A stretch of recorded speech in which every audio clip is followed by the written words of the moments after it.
वक्फ board सुधारणा कायदा मंजूर होऊ देणार नाही अशी घोषणा करणारे उद्धव ठाकरे हे केवळ खुर्चीसाठी राजकारण करत असल्याची घाणाघाती टीका शिवसेना खासदार नरेश म्हस्के यांनी केली आहे.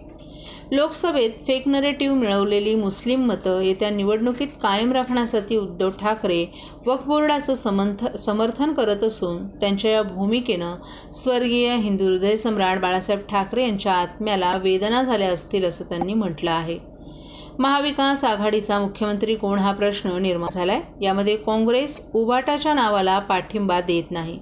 मग अशा भूमिकेमुळे काँग्रेस त्यांच्या नावाला पाठिंबा देईल या स्वार्थी उद्देशानं उद्धव ठाकरे यांनी आज भूमिका घेतल्याचं खासदार नरेश म्हस्के यांनी सांगितलं.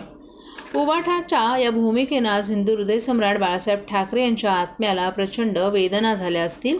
याकरिता हा हिंदुत्ववादी पक्ष उभा केला का हा प्रश्न बाळासाहेबांना स्वर्गात पडला असेल. केवळ खुर्चीकरिता आणि खुर्चीच्या राजकारणाकरिता अशा प्रकारची वक्तव्य ठाकरे करत आहेत अशी टीका खासदार म्हस्के यांनी केली आहे.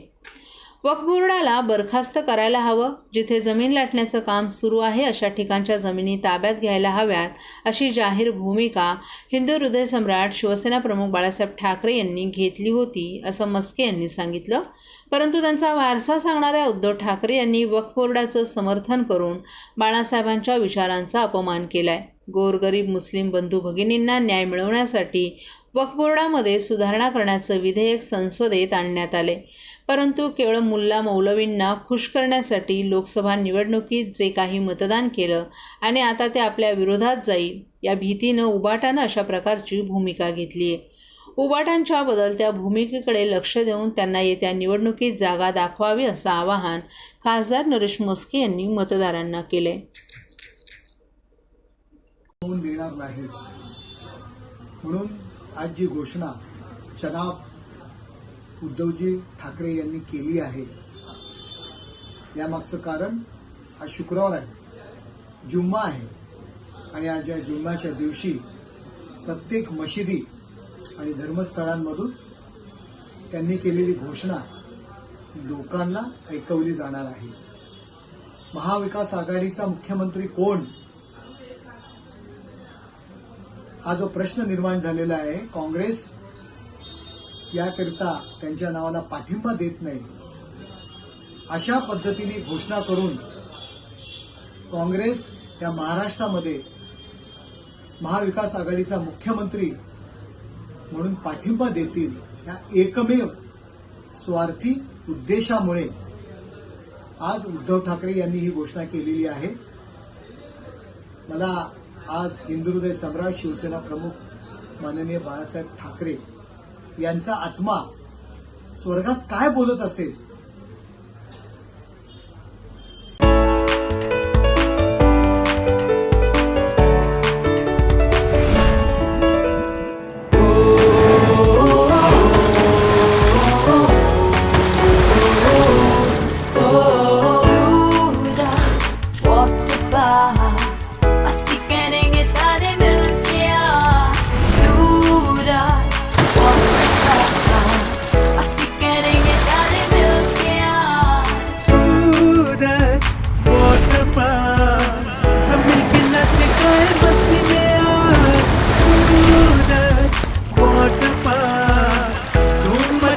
सब मिलके आज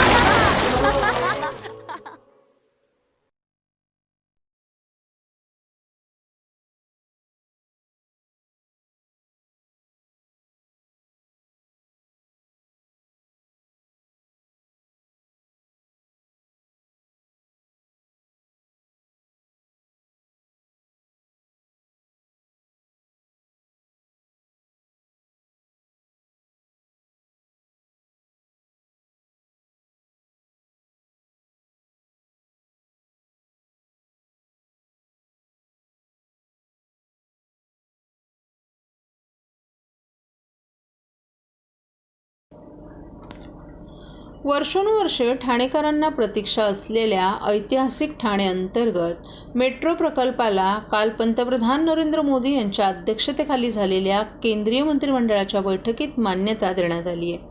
मुख्यमंत्री एकनाथ शिंदे यांच्या सततच्या पाठपुराव्यामुळे या योजनेला मंजुरी मिळाली असून लवकरच ही महत्त्वाकांक्षी योजना मार्गी लागणार आहे.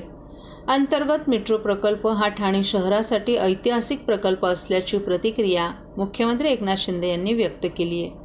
तसंच या प्रकल्पाला मंजुरी दिल्याबद्दल एकनाथ शिंदे यांनी पंतप्रधान नरेंद्र मोदी यांचे आभार मानलेत. या प्रकल्पामुळे ठाणे शहरातील वाहतूक कोंडीचा प्रश्न मार्गी लागणार असून पायाभूत सुविधांच्या बाबत हे शहर सुसज्ज शहराच्या यादीत झळकणार आहे. या प्रकल्पाला मंजुरी मिळाल्यामुळे ठाणेकरांनी मुख्यमंत्री एकनाथ शिंदे यांचेही आभार मानलेत. सुमारे 12,200 कोटी रुपयांच्या आणि 29 किलोमीटर अंतराच्या या प्रकल्पात 22 स्थानकं आहेत. या प्रकल्पामुळे मूळ ठाणे शहरातील वाहतूक कोंडी दूर होण्यास मदत मिळणार आहे. नौपाडा, वागळे इस्टेट, डोंगरीपाडा, हिरानंदानी इस्टेट, कोलशेत आणि साकेत या भागातून ही रिंग मेट्रो रेल्वे जाणार आहे. हा महत्त्वाकांक्षी प्रकल्प महामेट्रोच्या माध्यमातून उभारण्यात येणार असून त्यासाठी केंद्र आणि राज्य सरकार समसमान निधी उभारणार आहे. या प्रकल्पाची तांत्रिक प्रक्रिया पूर्ण झाली असून साधारणतः 2029 पर्यंत हा प्रकल्प पूर्ण होणार आहे. या प्रकल्पाचा लाभ अंदाजे 6.47 लाख प्रवाशांना मिळणार आहे.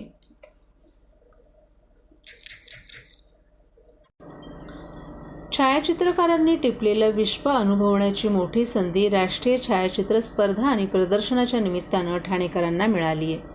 जास्तीत जास्त नागरिकांनी, विद्यार्थ्यांनी पुढील 4 दिवसात हे प्रदर्शन पाहावं असं प्रतिपादन आमदार प्रताप सरनाईक यांनी केलं आहे. ठाणे महानगरपालिका आणि ठाणे दैनिक पत्रकार संघ यांच्या संयुक्त विद्यमानं आयोजित करण्यात आलेल्या राष्ट्रीय छायाचित्र स्पर्धा आणि प्रदर्शनाचं उद्घाटन आमदार प्रताप सरनाईक यांनी आज सकाळी केलं.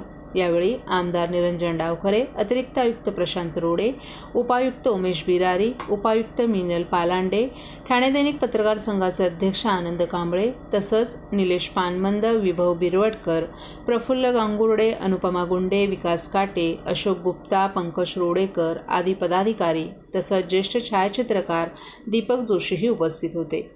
या उद्घाटनानंतर आमदार प्रताप सरनाईक आणि आमदार निरंजन डावखरे यांनी संपूर्ण प्रदर्शन पाहिलं आणि छायाचित्रकारांचं कौतुक केलं. जागतिक छायाचित्र दिनाच्या निमित्तानं सलग दुसऱ्या वर्षी देशपातळीवरील प्रदर्शन आणि स्पर्धा यांचं आयोजन हिंदू हृदय सम्राट बाळासाहेब ठाकरे स्मारक येथे करण्यात आले. ठाणे महानगरपालिका ही सांस्कृतिक क्षेत्रातही नेहमी आघाडीवर असते. धर्मवीर आनंद दिघे आणि वसंतराव डावखरे यांनी रुजवलेली ही संस्कृती मुख्यमंत्री एकनाथ शिंदे यांनी पुढे कायम ठेवली आहे. त्यामुळेच असे चांगले उपक्रम आयोजित केले जात आहेत. ठाणे शहर दैनिक पत्रकार संघानंही हा चांगला उपक्रम हाती घेतलाय. या प्रदर्शनाची ख्याती देशभर पसरावी अशा शुभेच्छा यावेळी आमदार प्रताप सरनाईक यांनी दिल्या. छायाचित्र काढायला मेहनत लागते. नेमका क्षण टिपणं हे कौशल्य आहे. त्याचंच प्रत्यंतर आज पुन्हा हे प्रदर्शन पाहताना आलं. छायाचित्रकारांना व्यवसायाचं संरक्षण मिळावं यासाठी महापालिका आणि सरकार यांनी विचार करावा अशी सूचना आमदार निरंजन डावखरे यांनी यावेळी केली. छायाचित्रकारांच्या कलेला प्रोत्साहन मिळावं यासाठी हे प्रदर्शन भरवण्यात आले. स्पर्धा घेण्यात आली आहे. त्याला देशभरातून चांगला प्रतिसादही लाभलाय. आता नागरिकांनी ही कला प्रत्यक्ष भेटून देऊन पाहावी असं आवाहन ठाणे शहर दैनिक पत्रकार संघाचे अध्यक्ष आनंद कांबळे यांनी यावेळी केलं. या निमित्तानं घेण्यात आलेल्या राष्ट्रीय स्तरावरील स्पर्धेत जिल्हा, राज्य आणि राष्ट्रीय असे 3 गट होते.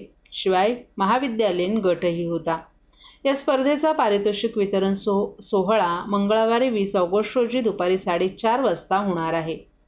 ठाणे महानगरपालिका आणि ठाणे दैनिक पत्रकार संघ यांच्या संयुक्त विद्यमानं जागतिक छायाचित्र दिनाच्या निमित्तानं आयोजित करण्यात आलेले हे प्रदर्शन आजपासून मंगळवारी 20 ऑगस्टपर्यंत दररोज सकाळी 10 ते रात्री 9 या काळात नागरिकांना पाहण्यासाठी विनामूल्य खुलं आहे.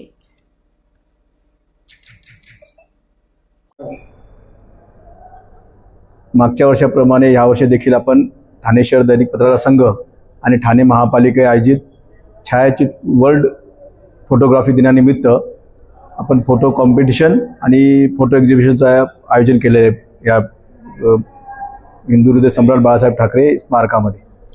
या इव्हेंटला एक्झिबिशनला देशभरातील फोटोग्राफर्सने त्यांचे फोटो पाठवले आहेत. त्या फोटोमध्ये वेगवेगळ्या प्रकारचे फोटो आहेत. वाईल्ड लाईफ आहे, इव्हेंट्स आहे, मॅरेज आहे, वेडिंग आहे, पुन्हा रिफ्लेक्शन आहे. असे वेगवेगळ्या प्रकारचे फोटो असून आणि वेगवेगळ्या कॅटेगरीमध्ये आहेत. एक आपल्या देश पातळीवर फोटोग्राफी आहे, आपल्या राज्य पातळीवर आहे आणि आपल्या जिल्ह्यातील लोकांकरता आहे. त्याचबरोबर जे 65 वर्षाच्या पेक्षा जास्त वयाचे जे ज्येष्ठ नागरिक आहेत आणि तरुण मुलं आहे त्यांच्याकरता आपण मोबाईल फोटो कॉम्पिटिशन ठेवलेली आहे. त्याला देखील प्रचंड प्रतिसाद भेटला आहे आणि ह्या माध्यमातून आपण आपल्या शहरातील जे फोटोग्राफर आहेत आणि उदयोन्मुख फोटोग्राफर आहेत त्यांना एक शिकण्याची संधी दिलेली आहे. तर त्या संधीचा या फोटो एक्झिबिशनचा ठाणेकरांनी जास्त लाभ घ्यावा, त्यांनी येऊन हे प्रदर्शन बघावं. वेगवेगळ्या अँगलमधून काढलेले वेगवेगळे फोटो आहेत ते त्यांनी पाहावे अशी मी त्या सर्वांना आवाहन करतो. महाराष्ट्रातील भगिनींना आधार देणारी राज्य शासनाची मुख्यमंत्री माझी लाडकी बहीण योजना. या योजनेअंतर्गत अल्प उत्पन्न गटातील 21 ते 65 वयोगटाच्या भगिनींना मिळणार दरमहा 1500 रुपयांची मदत. अर्ज करण्यासाठी 31 ऑगस्ट 2024 पर्यंत मुदतवाढ. कुटुंबाचं वार्षिक उत्पन्न 2.5 लाख रुपयांपेक्षा कमी असलेल्या महिला पात्र. कुटुंबाकडे पिवळं किंवा केशरी रेशन कार्ड असल्यास उत्पन्नाचा दाखला आवश्यक नाही. पांढरं रेशन कार्ड असेल किंवा रेशन कार्ड नसेल तर कुटुंबाचं वार्षिक उत्पन्न 2.5 लाखांपेक्षा कमी असल्याचा दाखला आवश्यक. योजनेसाठीचा ऑनलाईन अर्ज नारी शक्ती दूत ॲपवरून किंवा पोर्टलवर भरता येईल. ज्या भगिनींना ऑनलाईन अर्ज भरता येत नसेल त्यांच्यासाठी अंगणवाडी, ग्रामपंचायत, वॉर्ड ऑफिस, सेतू सुविधा केंद्रामध्ये किंवा आशाताई बचत गटाच्या CRP यांची मदत उपलब्ध. आता आपल्याला अभिमानानं म्हणता येईल, सुखी आणि सुरक्षित आहे माझी लाडकी बहीण.